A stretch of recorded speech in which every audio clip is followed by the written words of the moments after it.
Okay, so let me just take you down the line.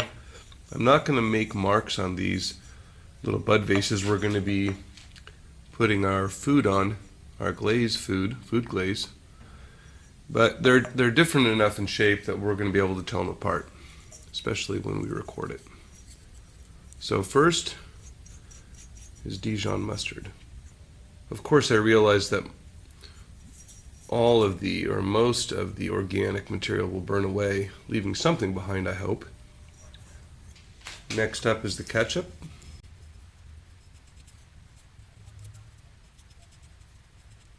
Interesting, it doesn't rub off easily. Doesn't look very thick. Alright, good enough, ketchup. There you go. Next up, liquid smoke.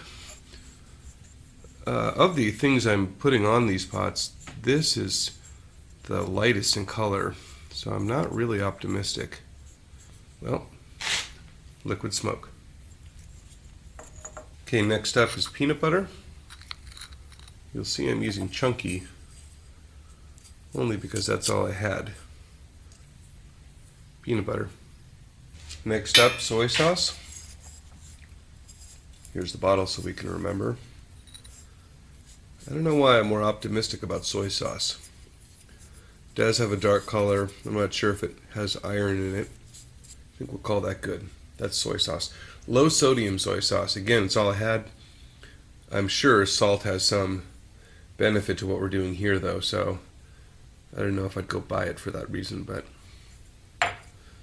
And last but not least, salami.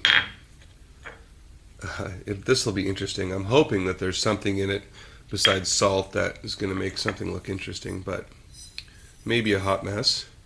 So this non-fluted edge piece is what I'm going to put a piece of salami on, just like that. We're going to fire that. And then on this one, and I'll remember because the rim is different, I'm going to put a piece of salami on it. I'm going to put a piece of fiberglass on it. So there you go. I've got to go get these in the kiln. We'll fire them tonight, and tomorrow we'll see what happened. Okay, so the kiln is at 538, 537 degrees. And I have it propped open to deal with any smoke. But let me open it up and let me show you. I specifically wanted to see the salami, to see, you can see the fiberglass salami on the right and the burnt shrunken salami on the left.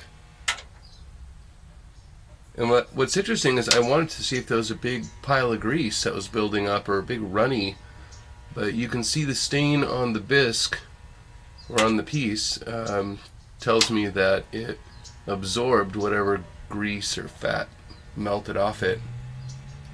And you can see on the fiberglass that it's fully brown corner to corner, which means it wicked it up as it melted. So yeah, that'll be interesting. Little ketchup, peanut butter behind him. Yeah, looking good. Less smoky than I thought. So here are the food glaze test bottles out of the kiln. Across the board, a universal fail. Well, almost a universal fail. Nothing is visible on any of the pots with the exception of two. Well, let me show you the obvious one. This is the fiberglass that was on top of the salami. And I've laid fiberglass on bottles before. I knew that it would put down some sort of a glassy glaze, but it's usually clear. So that's kind of interesting. Whatever was in the sausage affected the fiberglass, but certainly didn't leave much in the way of a mark without it. So that's a fail. This is surprising though. Of all of the things that I put on it, peanut butter left a residual, certainly no glaze. I don't even think that's useful for anything, but I do find it interesting that whatever's in the peanut butter left something behind that's shiny, unlike all the others. So, but I think the rule of thumb is glazing with food doesn't work.